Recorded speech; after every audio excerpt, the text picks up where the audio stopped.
Yo, Terima kasih Pak Teh. Salve Romo, aku mau bertanya Romo. yo dosen. Ini udah lama ini sebetulnya pertanyaanku nih. Hmm. Gini loh Romo, tentang suksesi apostolik ya Rasul Petrus. Mm-mm. Kan tentang Matius 16 ayat 18 itu. Mm-mm.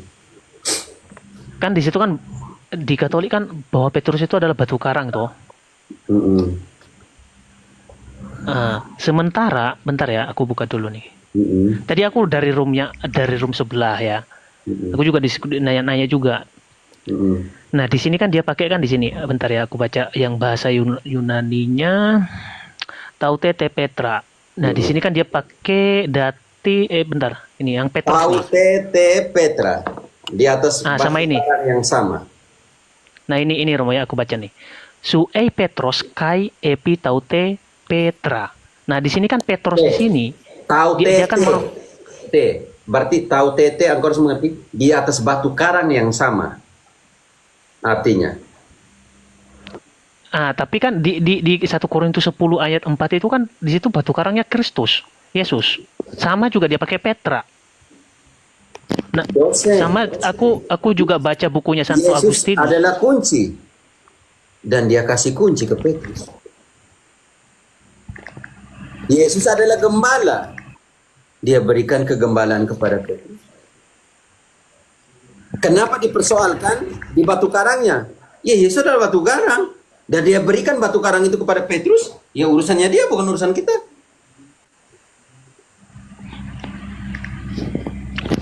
Komentar Pater. Yang mereka kutip di surat Rasul Paulus itu sudah jelas berbeda dong. Ya, sangat Batu berbeda. karang rohani Iya, itu makanya saya belum mau dibandingkan masuk ke sana, belum sampai batu ya, karang rohani, belum sampai. dibandingkan dengan batu karang yang dipecahkan oleh Musa dan mereka minum. Kan beda konteks itu. Itu Sangat saja berbeda. Romo, silakan.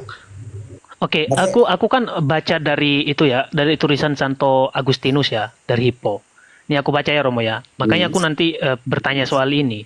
Makanya batu karang Nih, rohani tidak dipisahkan satu kata itu, batu karang rohani. Yang iya di Romo, aku baca dulu dari Korintus itu.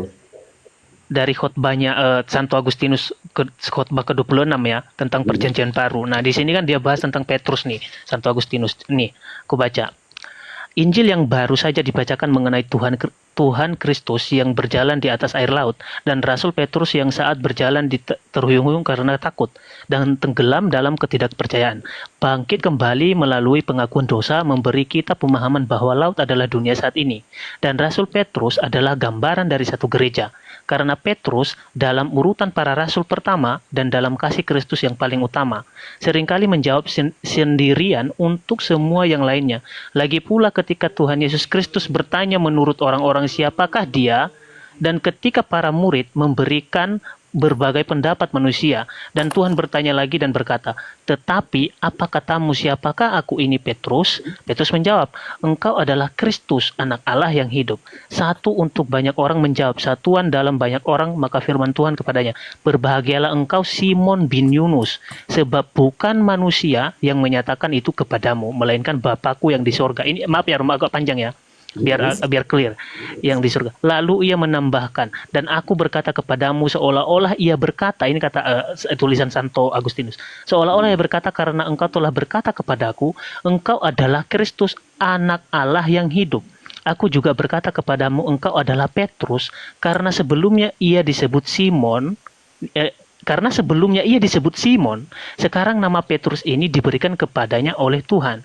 Dan itu dalam suatu kiasan bahwa ia harus menandakan gereja. Karena melihat bahwa Kristus adalah batu karang. Tuh, karena melihat bahwa Kristus adalah batu karang atau Petra, Petrus adalah orang Kristen. Karena batu karang Petra adalah nama asli. Oleh karena itu Petrus disebut demikian dari batu karang. Bukan batu karang dari Petrus. Karena Kristus tidak disebut Kristus dari orang Kristen. Tetapi orang Kristen dari Kristus. Oleh karena itu ia berkata, engkau adalah Petrus. Dan di atas batu karang ini yang telah engkau akui. Di atas batu karang ini yang telah engkau akui dengan mengatakan engkau adalah Kristus, anak Allah yang hidup. Akan aku bangun gerejaku, yaitu di atas diriku sendiri. Berarti Kristus membangun gereja di atas dirinya sendiri. yang adalah batu karang. Oh, saya gereja itu tubuh Kristus bukan? Iya, Itu tubuh tuh. Kristus. Nah itu, jadi ya apa permasalahannya? Nah, permasalahannya tadi gini, ya, berarti kalau Kristus itu adalah batu karang, berarti Petra itu bukan batu karangnya dong berarti. Berarti ya harusnya Kristus yang batu karangnya, bukan Petranya. Dose. Yesus adalah kunci.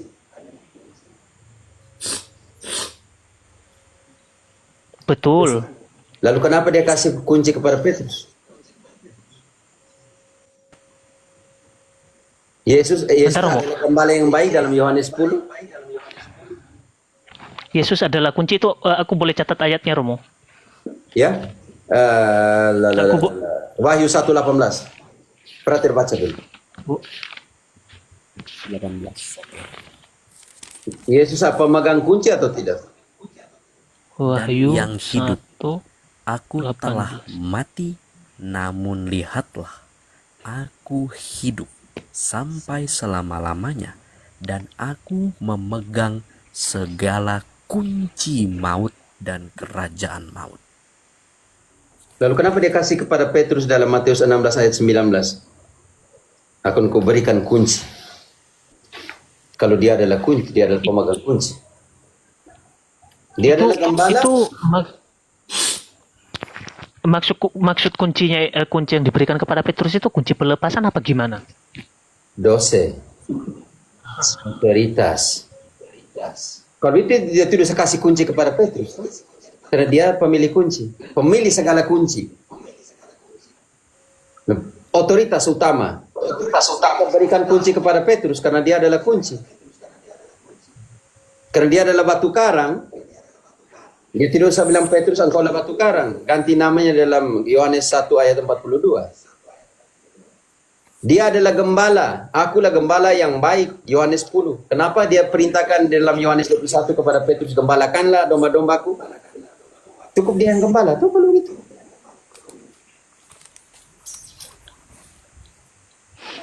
Jangan hanya ketika batu karang kamu mempersoalkan, tetapi ketika Yesus adalah gembala dan dia berikan kegembalaan kepada Petrus, kamu tidak persoalkan.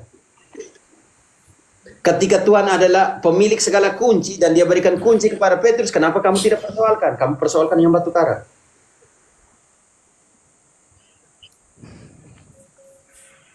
Kalau itu persoalkan semua. Yang Yesus berikan kunci juga dipersoalkan. Yang Yesus adalah gembala dan diberi kegembalaan kepada Petrus, kamu juga harus persoalkan di situ. Maka di dalam terjemahan Yunani, Petra taute Petra. Ya. Engkaulah Petrus dan dia adalah batu karang yang sama. Artinya referensinya masih di depan. Yang sama yang batu karang yang namanya dari Simon ke Petrus ini. Tetapi itu tidak pernah menghilangkan Kristus sebagai batu penjuru. Dan batu karang rohani dalam Korintus itu harus kaitannya dengan ketika batu karang di dalam perjalanan orang Israel dari Mesir ke tanah perjanjian. Dan di atas batu karang itu harus diketok supaya air keluar. Minum dari batu karang rohani yang sama. Maka kembali lagi ketika perjalanan Musa dan orang Israel 40 tahun. Dan Musa harus mengetuk dengan tongkat ke batu karang. Di mana air itu hidup. Air itu keluar dan menghidupi mereka. Itu yang dimaksudkan. Karena itu OMK orang muda Katolik bilang, iya, kamu minum dari batu karang yang sama. Ingat kembali perjalanannya Musa dan orang Israel. Akulah air kehidupan. Itu analoginya ke sana, Dose, bukan ke tempat lain. Beda, Pastor. Itu kalau dibaca utuh perikopnya itu jelas itu. Itu memperbandingkan kedua tadi itu. Bukan membahas batu karang di Matius. Batu karang di Matius itu beda sendiri. Itu. Begini saya tambahin sedikit baterai mohon izin. Begini DOC. Betul Yesus itu adalah sang batu karang itu. Tetapi ketika sang batu karang itu pergi ke surga, naik ke surga, maka batu karang itu juga diberikan kepada Petrus. Artinya otoritas Yesus itu yang sekarang di surga itu berada di tangan Petrus selama ada di dunia ini. Jadi kunci itu berbicara masalah otoritas. Otoritas Yesus itu juga diberikan kepada Petrus seperti itu dalam penggembalaan. Makanya Petrus itu juga dikatakan bisa apa yang diikat terikat di surga, apa yang dilepas ya terlepas di surga. Karena memang Petrus di situ berbicara atas nama sang batu karang ya Yesus itu sendiri. Pater, Tidak ada masalah sebenarnya. Pater, Yo, Pater, mungkin biar lebih paham, Pater, mungkin bisa dijelaskan tentang konteks perutusan, Pater, yang mulai dari perutusan Yesus gitu kan.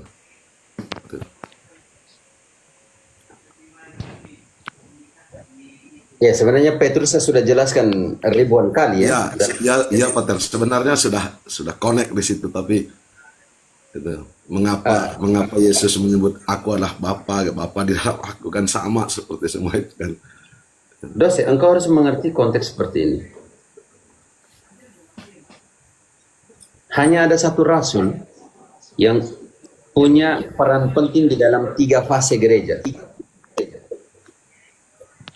Hanya Petrus. Fase Yesus historis. Siapa rasul yang paling disebutkan ketika Yesus masih hidup? Ya.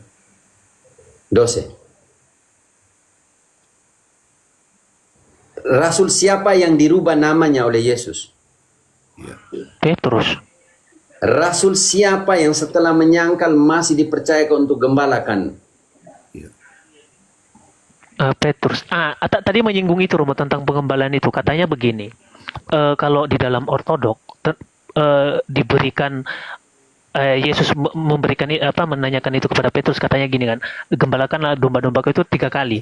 Nah itu katanya penggenapan nubuatan tentang Petrus menyangkal Yesus 3 kali, itu katanya gitu. Tidak, itu misi. Karena siap TB2. Engkau ada TB2. Oke, frater. Ini kita sentuh ini. Karena TB lama, engkau baca TB lama 3 ayat. Tetap sama. Gembalakanlah, gembalakan. Tetapi dombaku, kawananku, dombaku. Tetapi TB baru, yang pertama, peliharalah anak domba, gembalakanlah domba-domba, dan peliharalah domba. Dia berubah dengan 2 kata yang berbeda digunakan. Persoalan mereka tidak baca dalam Yunani Koine. Frater, engkau baca TB2-nya langsung. Oke. Yang TB2-nya Romo ya? Iya. Atau dua-duanya, TB1, TB2 gitu. Oke, boleh Romo, boleh. Ya, yang TB1 dulu. Yo. Sesudah sarapan, Yesus berkata kepada Simon Petrus, Simon, anak Yohanes, apakah engkau mengasihi aku lebih daripada mereka ini? Jawab Petrus kepadanya, benar Tuhan, engkau tahu bahwa aku mengasihi engkau. Kata Yesus kepadanya, gembalakanlah domba-dombaku. Dose, di situ digunakan gembalakanlah dombaku. Tetapi itu bukan terjemahan asli. Terjemahan asli yang lebih pas itu ada di TB2. Bukan gembalakanlah domba-dombaku. Oke, ini TB2 ya, dengarkan. DOC. Sesudah sarapan, Yesus berkata kepada Simon Petrus, Simon anak Yohanes, apakah engkau mengasihi aku lebih daripada mereka ini? Jawab Petrus kepadanya, benar Tuhan, engkau tahu bahwa aku mengasihi engkau. Kata Yesus kepadanya, peliharalah anak-anak dombaku. Di mana perbedaan?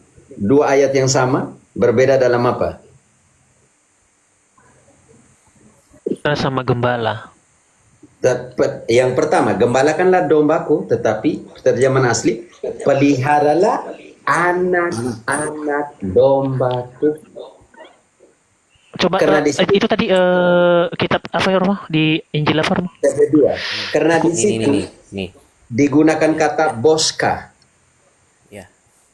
Boska artinya beri makan atau pelihara. Yohanes Yohanes 21. ayat 15 TB2. Ini TB. Ya, ini TB1 nih ya. Gembalakanlah domba-dombaku. Kalau yang ini TB2 nih. Peliharalah anak-anak Peliharalah anak-anak dombaku. Artinya, karena di situ digunakan Yunaniko, ini digunakan kata boska. Boska artinya pelihara, beri makan, dan di situ digunakan kata bukan OBH, melainkan cordero. Cordero itu adalah anak domba yang baru lahir. Artinya yang pertama misimu, pelihara mereka yang baru kenal kekristenan. Selesai. Bisa mengerti dosen? Anak domba yang baru lahir, yang baru mengenal kekristenan, engkau juga harus beri mereka makan. Engkau juga harus pelihara mereka. Yang kedua, yang sama antara TB1 dan TB2 di ayat 16-nya. ya ayat 16 ya Romo ya. Yuk. Kata Yesus pula kepadanya untuk kedua kalinya, Simon anak Yohanes, apakah engkau mengasihi aku?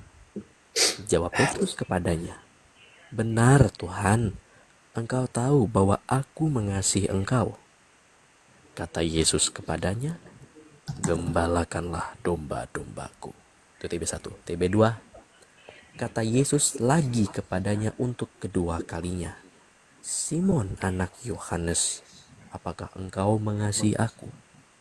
Jawab Petrus kepadanya, benar Tuhan, engkau tahu bahwa aku mengasihi engkau. Kata Yesus kepadanya, gembalakanlah domba-dombaku. Dose sama antara TB1 TB2. Karena di ayat 16 ini digunakan kata poimoina, bukan boska. Poimoina artinya kegembalaan. Artinya gembalakanlah para gembala yang lain. Ini penting sekali. Makanya sebagai primus inter pares di sini. Makanya dia bilang, Yesus berkata kepada Petrus, engkau mencintai saya lebih dari mereka ini, para rasul yang lain ini. Hebat loh Yesus ya. Kenapa tidak bilang kalian yang 11 yang ada di sini, kecuali yang satu sudah mati kan? Sudah gantung diri. Sekarang ada 11 di sini. Kamu gembalakanlah ya. Tidak, dia bilang Petrus, kau gembalakan para gembala yang lain, karena dia menggunakan kata poimoina. Kata ini penting sekali. Tetapi gembalakan para gembala yang lain. Ini saudara-saudaramu nih. Uskup-uskup yang lain ini, rasul-rasul yang lain kau harus gembalakan juga. Karena ini ada hubungan ini. Frater, engkau tahan satu di situ dulu. Engkau lari ke Kisah 15 ayat 7. Kalian tahu sejak semula Yesus memilih saya dari antara kalian. Ini nih, menjelaskan ayat 16 ini nih, gembalakanlah para gembala yang lain ini nih. Ketika Petrus sendiri berdiri setelah terjadi pertengkaran perdebatan di konsili Yerusalem. Kisah 15 ayat 7. Oke.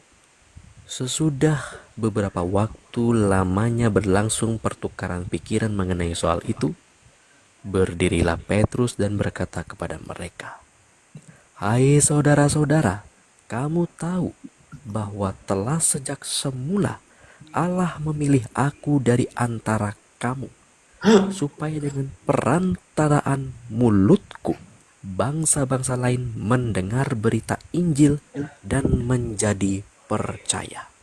Siapa yang protes pada saat itu, dosen? Andres yang dikatakan pendiri ortodoks protes, saudaranya? Yakobus protes? Uskup Yerusalem protes? Apa kata Uskup Yerusalem? Frater, engkau lari ke ayat 14-nya. Apa kata Uskup Yerusalem? Apa yang dikatakan Simon benar atau tidak? Simon telah menceritakan bahwa sejak semula Allah menunjukkan rahmat-Nya kepada bangsa-bangsa lain, yaitu dengan memilih suatu umat dari antara mereka bagi namanya. Simon, dia tidak protes Simon, dia bilang Simon telah mengatakan itu. Dan saya tidak bantah. Oke, kembali ke Yohanes. Sekarang ayat 17-nya. Oke, ayat 17. Kata Yesus kepadanya, ini TB1 ya. Kata Yesus kepadanya untuk ketiga kalinya, Simon anak Yohanes, apakah engkau mengasihi aku? Maka sedihlah hati Petrus karena Yesus berkata untuk ketiga kalinya, "Apakah engkau mengasihi aku?" Dan ia berkata kepadanya, "Tuhan, engkau tahu segala sesuatu. Engkau tahu bahwa aku mengasihi engkau." Kata Yesus kepadanya, "Gembalakanlah domba-dombaku." Kita lihat ke TB2. Ini penting sekali Kata TB2. Yesus, Oke. kata Yesus kepadanya untuk ketiga kalinya, "Simon, anak Yohanes, apakah engkau mengasihi aku?" Petrus pun merasa sedih karena Yesus berkata untuk ketiga kalinya, "Apakah engkau mengasihi aku?" Dan ia berkata kepadanya, "Tuhan, engkau tahu segala sesuatu. Engkau tahu bahwa aku mengasihi engkau." Kata Yesus kepadanya, "Peliharalah domba-dombaku." Dia tidak mengatakan gembalakanlah domba-dombaku, melainkan peliharalah domba-dombaku. Bukan lagi anak domba, melainkan domba-dombaku. Dose. Jangan sampai yang mereka yang mengatakan, oh itu karena dia menyangkal 3 kali. Bukan. Misi besar. Misi untuk menggenapi Yesekiel 34 ayat 15. Yeskiel 34 ayat 15 Romo ya. 34 ayat 15.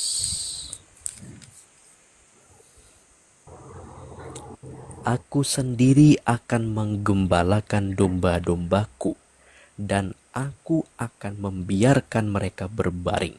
Demikianlah firman Tuhan Allah." Dosen. Allah bilang, aku sendirilah yang akan menggembalakan domba-domba. Allah nih, dia bilang, aku sendirilah yang akan menggembalakan. Tapi berubah ketika ayat 23. Dia pilih berapa gembala di situ. 23. "Aku akan mengangkat 1 orang gembala atas mereka yang akan menggembalakannya, yaitu Daud hambaku. Dosen, berapa gembala yang Menggembalakan diangkat? mereka dan menjadi gembalanya." Dosen, Satu. 1. Yesus adalah gembala yang baik di dalam Yohanes 10. Akulah gembala yang baik. Betul. Lalu kenapa dia angkat Petrus jadi gembala di Yohanes 21? Nah, Berarti ini tipologi Petrus. sangat tipologi Petrus. Tapi kalau mereka nggak menerima, kalau ada alasan lain mereka membantah itu gimana tuh? Bantah dengan alasan apa? Kalau misalkan mereka bilang gini kan, itu kan pengembalaan Raja Daud. Apa hubungannya dengan Petrus kan? Mereka suka begitu. Ada, sangat. Aku akan membangun kembali rumah Daud yang runtuh. Gereja adalah rumah Daud yang baru. Gampang. Kisah 15 ayat mulai dari 14 sampai 16. Gereja adalah rumah Daud Kisah yang baru. 15. Dan kalau rumah Daud yang lama adalah Israel, ditempati hanya oleh orang Israel. Tetapi aku akan mendirikan rumah Daud yang baru ini, dan segala bangsa akan tinggal di dalamnya. Anggota gereja sebagai rumah Daud yang baru itu bukan lagi ditinggali hanya oleh orang Israel, melainkan semua bangsa. Gampang di sini. Kisah 15 berapa tadi? Kisah 15 mulai dari ayat 14. Frater. 15 ayat 4. Tadi sudah dibaca tetapi belum sampai 16 tadi. Timon telah menceritakan bahwa sejak semula Allah menunjukkan rahmat-Nya kepada bangsa-bangsa lain, yaitu dengan memilih suatu umat dari antara mereka bagi namanya. Dosa memilih dari semua bangsa itu, memilih suatu umat. Bukan semua denominasi, satu umat. Lanjut. Frater, lanjut. Hal itu sesuai dengan ucapan-ucapan para nabi yang tertulis. Kemudian aku akan kembali dan membangunkan kembali pondok Daud yang telah rubuh, dan reruntuhannya akan kubangun kembali dan akan kuteguhkan. Supaya Supaya ingat dose, supaya frater semua orang lain mencari Tuhan, dan segala bangsa yang tidak mengenal Allah yang kusebut milikku. Demikianlah firman Tuhan yang melakukan semuanya ini, yang telah diketahui dari sejak semula. gampang toh. Dose. Oh, berarti nggak usahlah berdebat dengan mereka ya. Gereja ada rumah Daud yang baru, dan di dalam rumah Daud yang baru ini Tuhan memberikan kuncinya. Ketika sang raja pergi, maka di dalam Matius 16:19 dia akan memberikan kunci. Kepenuhan dari Yesaya 22 ayat 20 sampai 22. Ketika Raja Daud akan pergi, dia akan memberikan kuncinya kepada Eliakim, hambanya. Kunci. Dan barang siapa yang menerima kunci, dia akan dipanggil Bapa. Dan ketika Petrus diberikan kunci dan menerima kunci, maka yang menerima kunci akan dipanggil Bapa. Karena itu Paus artinya Pope, artinya Papa, artinya Bapa. Karena dia menerima kunci. Yesus sendiri yang mengangkat Paus pertama, Bapa pertama. Perkara selesai. Kalau mereka mau baca dengan hati, dengan keterbukaan, dengan kejujuran.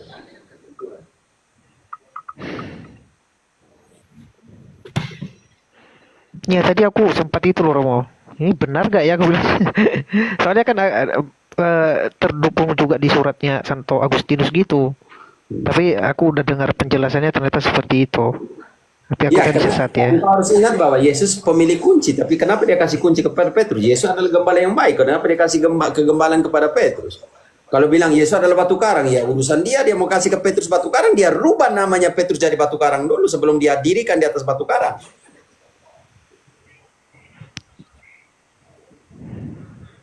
Oh iya ya, soalnya kan Yesus sudah pertama kalinya merubah nama Petrus. Dia rubah kan? dulu di dalam Yohanes 1:42, dia merubah namanya Petrus jadi batu karang dulu. Simon jadi batu karang. Jadi Kefas.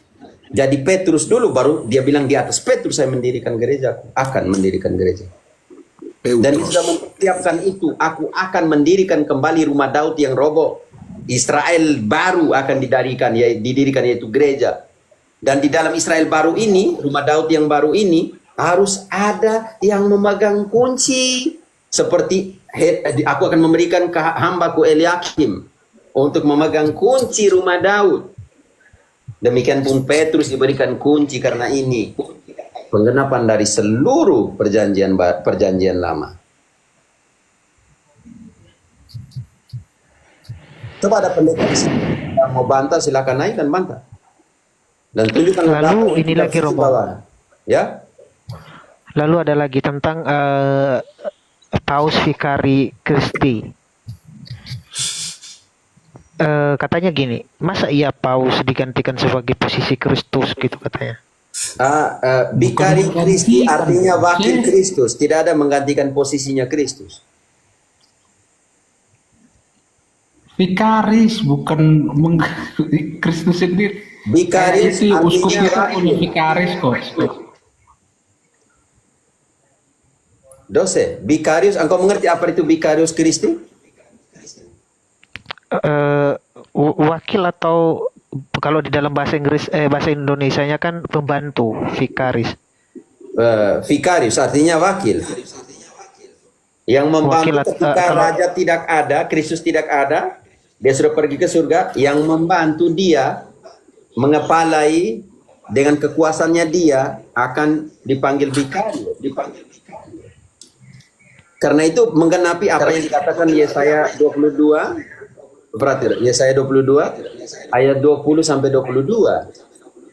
Ketika Haman macam ketidakberadaan seorang raja, dia akan menyerahkan kekuasaan kepada hambanya, wakilnya. Ya, Yesaya 22 ya Romo ya. Ya. 20. Maka pada waktu itu aku akan memanggil hambaku Eliakim bin Hilkiah. Aku akan mengenakan jubahmu kepadanya, dan ikat pinggangmu akan kuikatkan kepadanya. dan kekuasaanmu akan kuberikan ke tangannya. Maka ia akan menjadi bapa bagi penduduk Yerusalem dan bagi kaum Yehuda. Aku akan menaruh kunci rumah Daud ke atas bahunya. Apabila ia membuka, tidak ada yang dapat menutup. Apabila ia menutup, tidak ada yang dapat membuka. Dosa pertanyaan, gereja adalah rumah Daud yang baru, yang dibangun kembali. Di dalam rumah Daud ini harus ada pemegang kunci atau tidak? Supaya genapi Yesaya 22, kalau tidak menggenapi apa-apa. Maka Yesus berikan kepada siapa? Petrus. Kunci. Makanya Bapa yang memegang kunci. Tetapi Papa itu punya punya arti.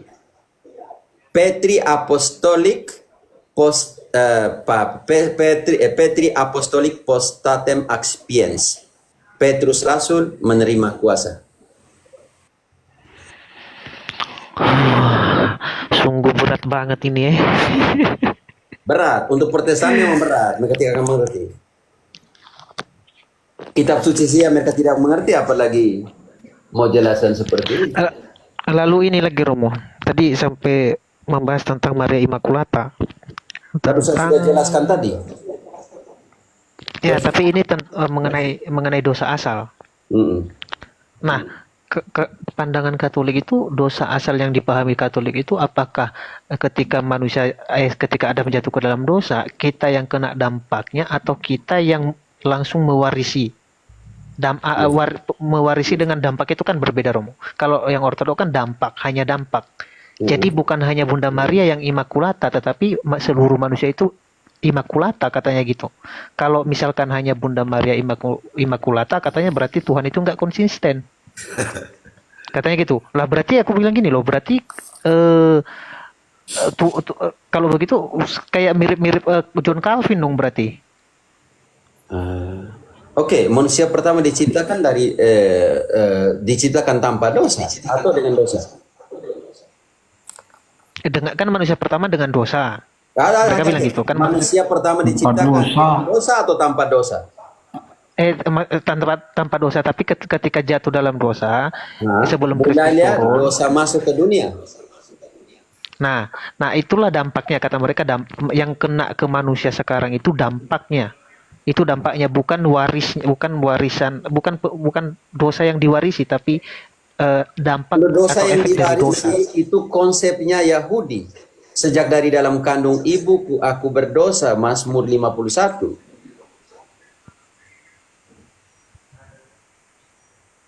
Engkau masuk dosa asal, menurut KGK itu seperti apa dosa? Engkau harus masuk ke sana.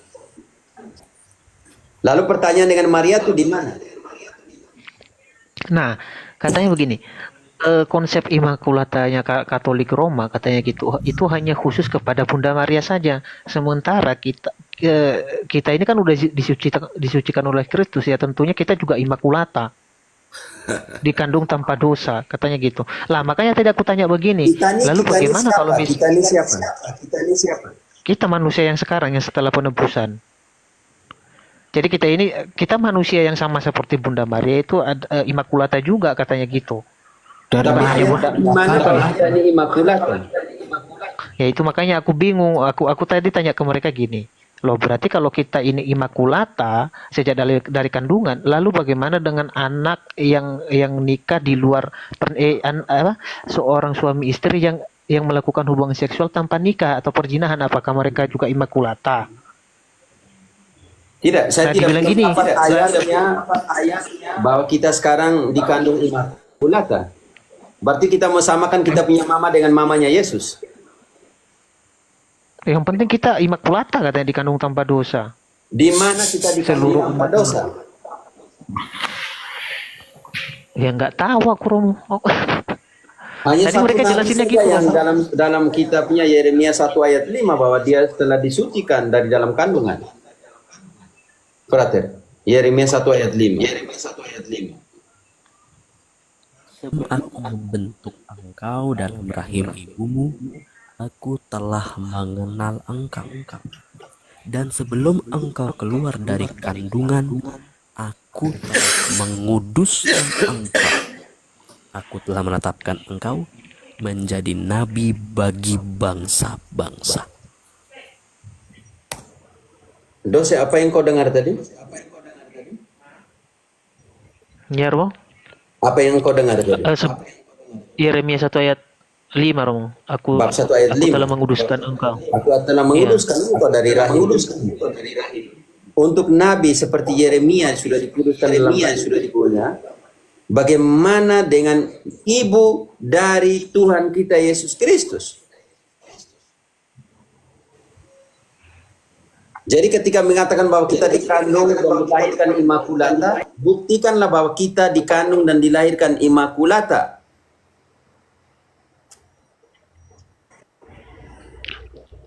Loh kan kita udah ditebus oleh Kristus katanya gitu. Sudah ditebus oleh Yesus Kristus. Buktikan bahwa engkau, kalau engkau tidak berdosa lagi di dunia ini setelah ditebus. Ibrani 10 ayat 26-27 nanti gigit kita semua di sini. Gigit Soalnya gini Romo, yang katanya mereka gini. tidak berdosa lagi. Soalnya gini Romo, katanya gini. Kalau misalkan kita masih terikat dengan dosa waris, berarti bayi itu berdosa katanya gitu. Ya emang dosa waris itu. Karena itu pembaptisan membebaskan engkau dari dosa asalmu.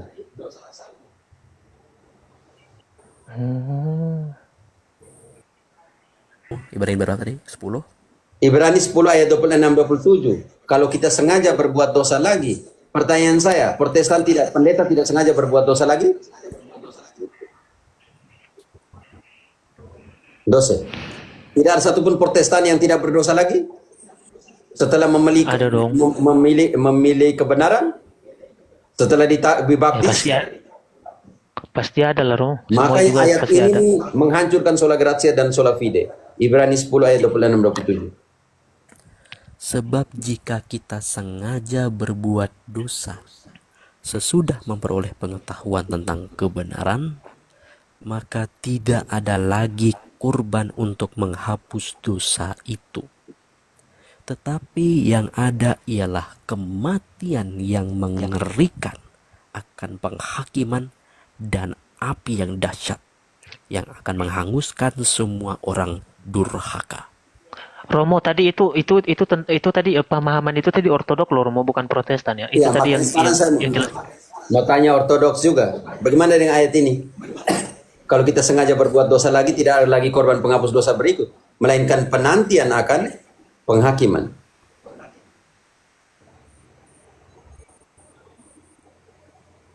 Ini aku nggak ngarang ya teman-teman. Mungkin ada di sana tadi ya. Tadi sempat debat di sana tadi Romo sampai bantah-bantahan. Ya, makanya pertanyaan saya untuk ortodoks, bagaimana dengan ayat ini, Ibrani 10 ayat 26? Jika sengaja berbuat dosa lagi, tidak ada korban penghapus dosa berikut. Karena bila Yesus sudah menebus.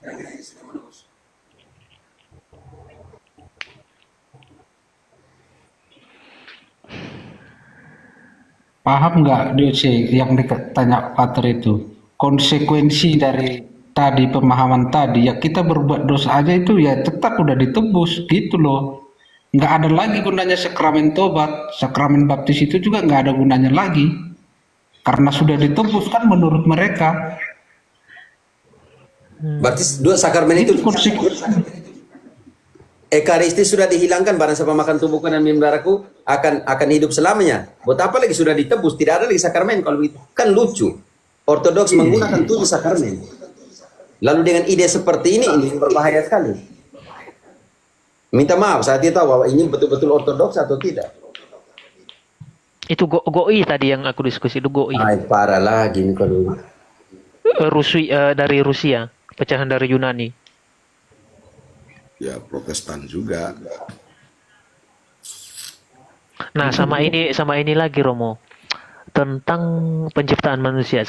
Aku tanya mereka begini. Kita ini ciptaan apa dilahirkan? Terus mereka bilang ciptaan. Katanya gitu.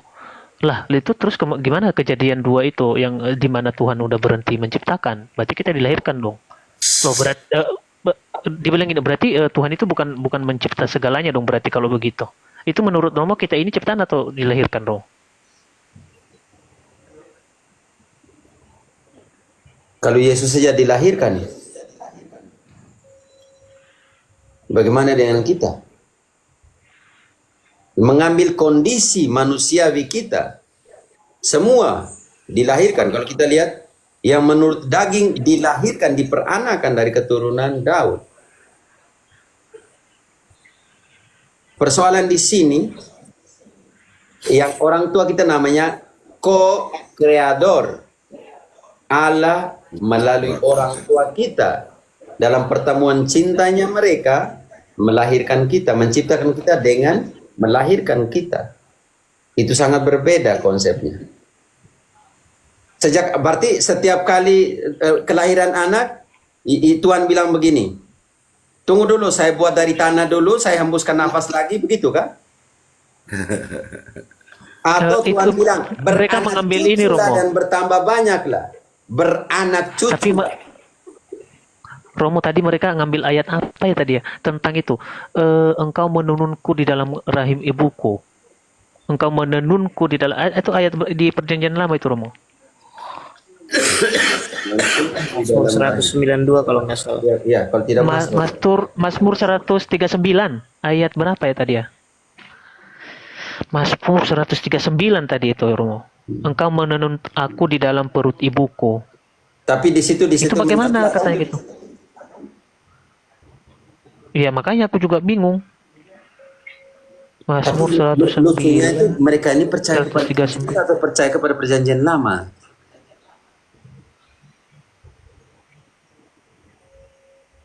Ya sekali terjadi. Memang Tuhan menciptakan berkali-kali kah? Maksud Lalu Tuhan mereka. bilang, bagaimana dengan firman-Nya? Anak cuculah dan bertambah banyaklah, penuhilah bumi. Kalau Tuhan menciptakan, makanya- sudah, kalau setiap kali dia harus buat dari tanah liat dan hembuskan nafas. Buat tanah liat, berarti tidak perlu orang tua lagi, bapak dan mama, laki-laki dan perempuan tidak perlu lagi kalau itu. Suami dan istri tidak perlu lagi. Karena Tuhan bilang, kalau bisa menciptakan ini, bonus. Saya ciptakan tanah, baru saya kasih masuk di situ. Kalau yang putih, bakar jangan terlalu lama. Yang hitam, macam saya, bakar terlalu lama. Berarti keluar, begitu. Nah, itulah alasan mereka mengatakan bahwa kodrat kemanusiaan Kristus itu diciptakan. Oleh karena itu ayat itu loh. Tidak, berarti bertentangan dengan Paulus. Paulus bilang begini. Dalam kegenapan waktunya, Allah mengutus anaknya yang dilahirkan dari seorang perempuan. Galatia 4 ayat 4. Bukan diciptakan dari seorang perempuan, dilahirkan dari seorang perempuan. Itu menentang isi konsili Nikea Konstantinopel kalau begitu dong. Berarti tolak 7 konsili ekumenis mereka punya juga kalau itu. Berarti makanya saya tidak mengerti ini ortodoks. GOI tadi rumahku. Dia itu yang berpecah dari Rusia, Romo. Tapi dia Tahun sendiri 1925. belajar tidak konsep doktrinnya ortodoks, dia belajar atau tidak. Itu dia anatema juga sama Rusia sana. Dia ngaku-ngaku dari Rusia, tapi dia anatema sama Rusia. Nah, sudah penciptaan. sama Allah- Rusia juga Allah beristirahat. tambah bingung lagi dia. Begini Romo, konsepnya itu banyak sekali bertentangan. Allah menciptakan langit dan bumi berapa hari? 7 hari, 6 Di hari. hari ke-7 dia berhenti atau tidak? Berhenti. Lah kok dia diceritakan menciptakan Yesus lagi? Nah, tadi dia bilang gini, berarti kamu paham apa ya itu tadi ya? Paham apa tadi dia bilang gitu? Yang menganut paham apa gitu, yang mengatakan bahwa Tuhan itu berhenti bekerja. Masa ya Tuhan berhenti bekerja katanya gitu? Berhenti bekerja, berhenti menciptakan. Nah, ini yang harus diketahui. Kalau Yesus diciptakan, bro, maka kalimat di Lukas itu bukan kuasa Allah yang maha tinggi akan menaungi Bunda Maria, tapi kuasa Allah akan menciptakan. Coba baca Injil Lukas. Ketika malaikat datang dan Bunda Maria bertanya, bagaimana hal itu mungkin terjadi? Jadi, apa jawab malaikat? Kuasa Allah yang maha tinggi akan menaungi engkau. Sebab itu anak yang engkau lahirkan disebut kudus, anak Allah. Tidak ada di situ dikatakan kuasa Allah akan menciptakan manusia Yesus. Tidak ada. itu justru menutup konsep inkarnasi loh kalau diciptakan loh. Mungkin dibedakan dulu. Tadi dia bicara kodrat apa pribadi? Kodrat. Ya kalau Ya itu kodrat keilahiannya itu ya sudah ada sejak sudah ada sebelumnya dong. Bukan Yohanes kodrat keilahiannya, bukan, tapi kodrat kodrat kemanusiaan. kemanusiaannya. Yohanes 1 ayat 14 berkata apa? Firman itu Menjadi menjadi manusia. daging.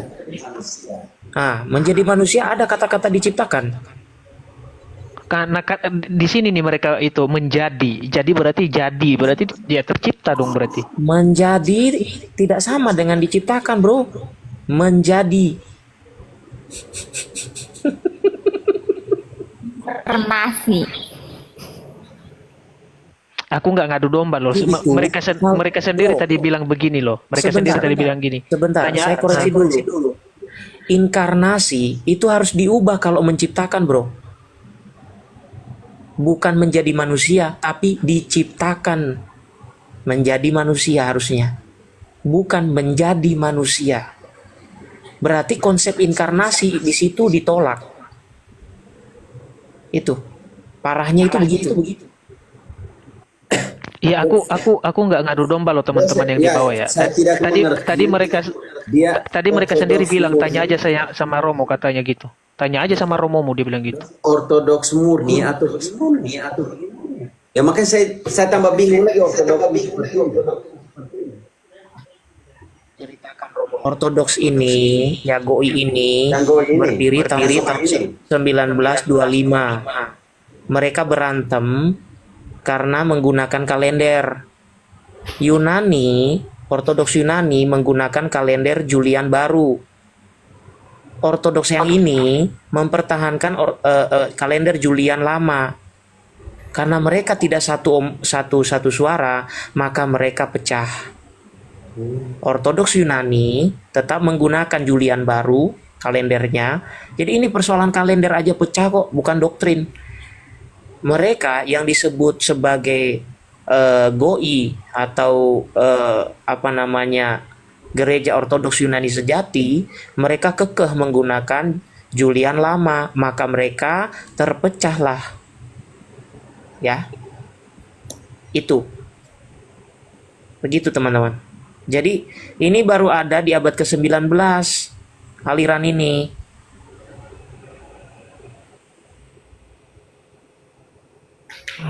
Pusing aku lah. Aku juga pusing di rumah mereka ini sampai aku debat di sana loh. Tapi aku terpojoknya tadi di situ Romo yang tentang gereja tadi. Aku terpojoknya tadi di situ tentang Petrus.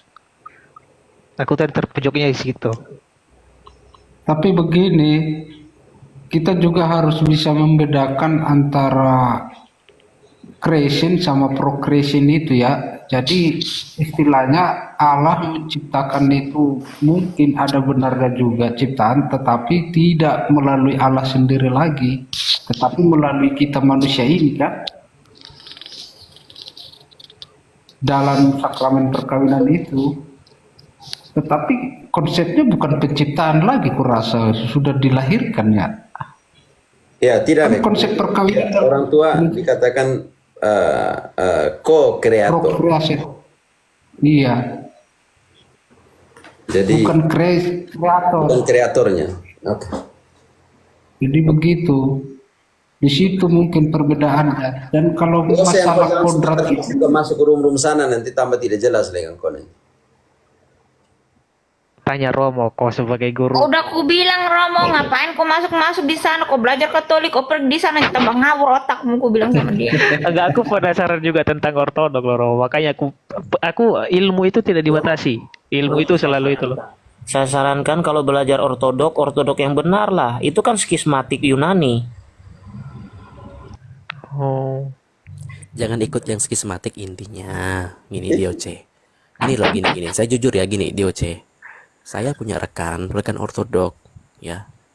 Saya punya teman, tapi dia tidak pernah menyinggung dikit pun Katolik. Dia tetap hormat dengan Katolik. Ya, saya punya teman ya. Dia bukan GOI, murni dia katakan. Karena dia bilang GOI itu bukan bagian kami. Dia langsung jujur ngomong sama saya. Ya. Karena apa? Dia tahu itu skismatik, pecahan yang tidak terima perihal apa? Kalenderisasi. Itu tadi kata Paman Degia, betul, Paman orang muda tadi. Jadi gitu ya DOC ya. Tolong jangan ke situ lagi deh. Supaya kamu jangan kacau. Tambah sembraut nanti talimu. Benar. Memang dia sendiri bingung, dia tanya di sana bingung, tanya ke sini bingung. Iya. Tambahkan dikit. Ma- Kalau makanya aku calon pakai semara ini bahaya ini. Tadi aku dimarahin sama dia, aku telepon dia tadi. Ini gimana? Dia marahin aku, katanya tanya sama Romo sendiri. Makanya gini, Jose ya, kalau sekali lagi gitu, bedakan kreator sama pro kreator itu ya. Di situ ada perbedaannya. Jadi kreator itu ya pasti Allah sendiri. Kalau sudah pro kreator berarti kita sendiri, pribadi kita ini. Kok. Iya, bukan dia nggak boleh ke sana, boleh. Tapi kamu jangan mudah terhasut. Kamu cari dasarnya dulu. Kenapa? Dia mudah sekali terhasut, Romo. Makanya aku marah-marah ke orang gila. Oke. Yang kedua, kalau saya menonton videonya siapa yang perempuan yang aku boy itu juga. Siapa itu ya?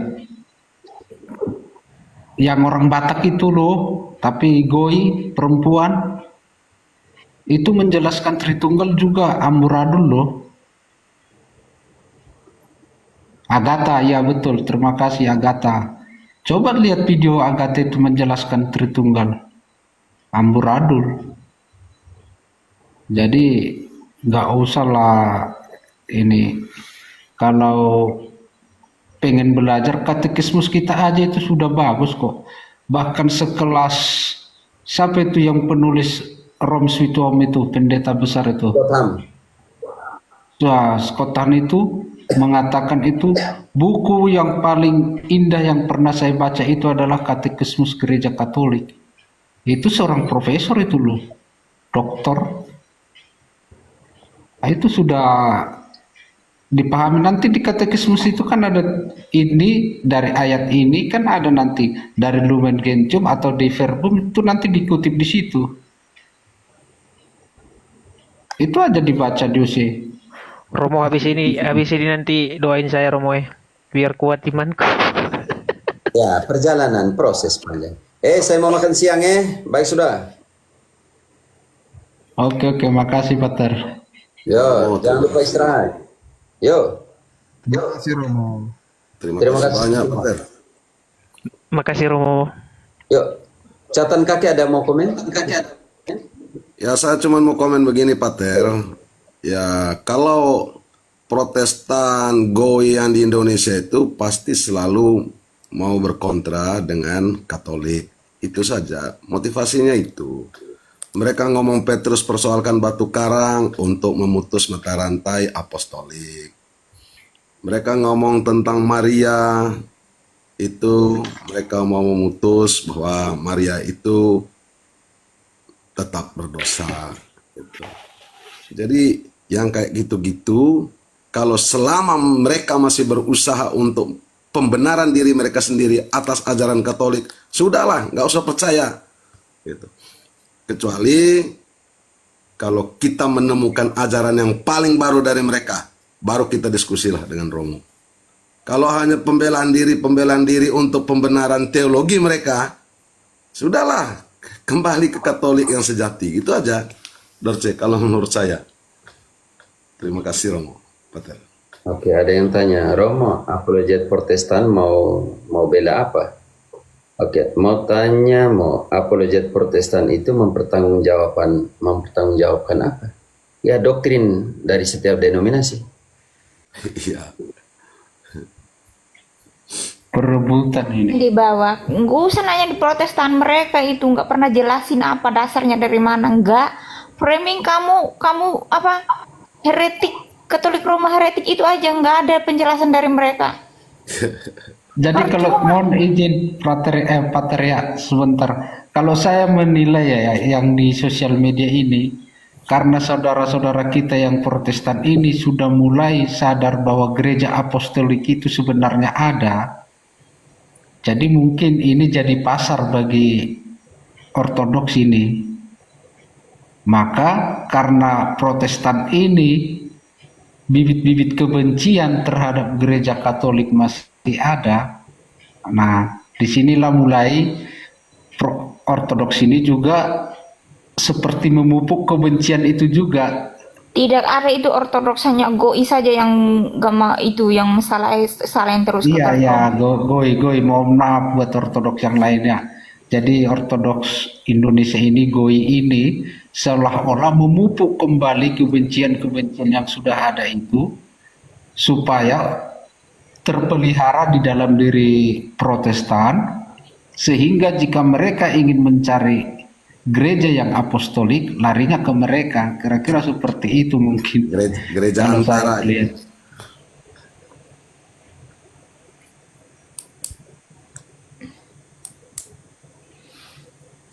Ya oke, mohon izin Pater.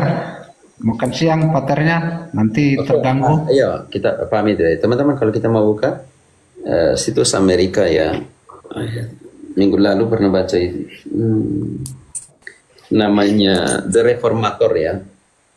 Itu ada kecemasan besar Protestantisme Amerika Serikat karena gelombang arus perpindahan dari Protestantisme ke gereja Katolik itu cukup tinggi sekarang. Apalagi paus dari sana. Jadi menjadi pukulan terbesar juga. Dan kalau Protestantisme dibagi dalam denominasi, sektarian namanya begitu, itu ternyata kecil ya persentasenya. Dan Katolik ditaruh sendiri, berarti Katolik itu sekitar 24-25% loh. Protestantisme 40%, tapi 40% itu dibagi dalam denominasi. Bayangkan.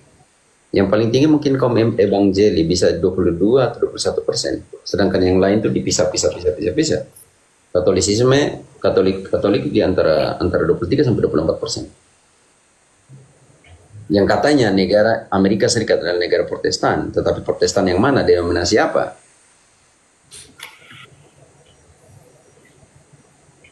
Atau contoh sekali yang negara seperti Prancis yang baru-baru 17.000 malam Pasca, yang negara yang sangat dalam pengertian dunia, bebas dan semua.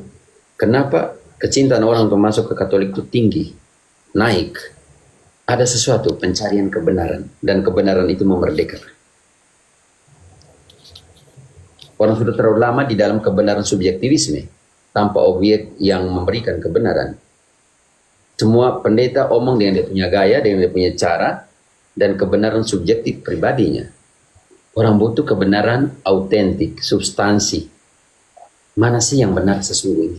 Yang bisa membebaskan, yang bisa menyelamatkan. Ini pencarian orang akan kebenaran. Karena itu gereja Katolik selalu terbuka. Tidak pernah memaksa orang jadi Katolik dalam pengertian ini, hanya mengajarkan yang benar itu seperti ini. Kalian memutuskan katekumen, kalian memutuskan masuk gereja, sebanyak Tuhan yang mau kirim, dan tiap-tiap hari Tuhan menambahkan dalam gerejanya dengan orang-orang yang akan diselamatkan. Itu pekerjaannya Tuhan, kita hanya mewartakan. Kami adalah pelayan-pelayan dari perjanjian yang baru, yang bukan dimeteraikan oleh huruf, sebab huruf mematikan, tetapi kami dimeteraikan oleh roh, dan roh itu menghidupkan. Saya pikir ini juga harus penting ya teman-teman. Jadilah Katolik yang tahu, belajar, berusaha, tetap rendah hati. Jangan cari guru-guru. Frater, bantu dulu. 1 Timotius 4 ayat 2 dan 3. Banyak orang yang mencari guru-guru supaya enak didengar telinga. Pasanglah TV inilah, pasanglah orang ini. Hanya untuk, enak banget pengajaran. Ternyata itu hanya dongeng. 1 Timotius 4 ayat 2 sampai 3. Oke. Oleh tipu daya pendusta-pendusta yang hati nuraninya memakai cap mereka. Mereka itu melarang orang kawin, melarang orang makan makanan yang diciptakan Allah, supaya dengan pengucapan syukur dimakan oleh orang yang percaya dan yang telah mengenal kebenaran. Ayat 2-nya, Frater. 1 Timotius 4 ayat 2 Romo ya. 1 Timotius 4 ayat 2. Ya. Oleh tipu daya pendusta-pendusta yang hati nuraninya memakai cap mereka. Bab 4 ya, ayat 4, bab 4, 1 Timotius 4 ya. Ya, 4 tadi ayat 2 dan 3 sudah. mereka itu melarang orang kawin, Pokoknya mereka larang, buat aturan semua. Lanjut sedikit. melarang orang makan makanan yang diciptakan Allah, Hati-hati jangan makan ini, makan darah, makan ini jangan, tidak boleh. Oke, haleluya. Oke. supaya dengan pengucapan syukur dimakan oleh orang yang percaya dan yang telah mengenal kebenaran.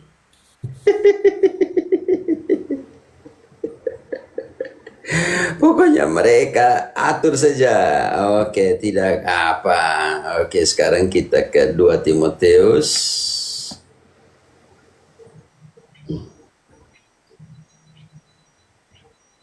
Bab 4 juga. Ayat 2 dan 3 berarti. Beritakanlah firman, siap sedialah baik atau tidak baik waktunya.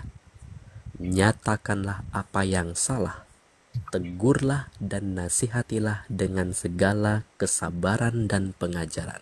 Katolik, sabarlah, tegurlah, nasihatilah dengan sabar karena ayat 3-nya. Akan datang waktunya. Karena akan datang waktunya, orang tidak dapat lagi menerima ajaran sehat, tetapi mereka akan mengumpulkan guru-guru menurut kehendaknya untuk memuaskan keinginan telinganya. Pokoknya mereka kumpul, mereka pun guru-guru di satu tempat Buat untuk enak, kalau lapis Katolik itu enak, enak didengar, haleluya. Pokoknya dengar, enak didengar. Itu, tapi tidak ada substansi kebenarannya. Yang penting enak didengar, selesai. Tuh, tambah sedikit deh, yang empatnya lebih bagus. Tambah sedikit. Ya. Mereka akan memalingkan telinganya dari kebenaran dan membukanya bagi dongeng. Pokoknya yang benar tidak penting, dongeng sih ya sekarang. Oke, baik sih teman-teman ya, saya makan siang. Dah semuanya. Yup. Pater, terima kasih. Romo, makasih maaf ya udah bertanya ya. Amin. Maria, kontrol sedikit dosa itu, Kataku itu belajar yang benar, cari pergilah. Dia nggak mau dengar, dia nggak mau dengar aku, Romo. Makanya aku suruh terus masuk ke sini. Ada berantem kami. Kau bongkar-bongkar sudah. Ini Kalian DKM bisa sendiri, juga kalian ngawasin bongkar. ini. Oke, baik.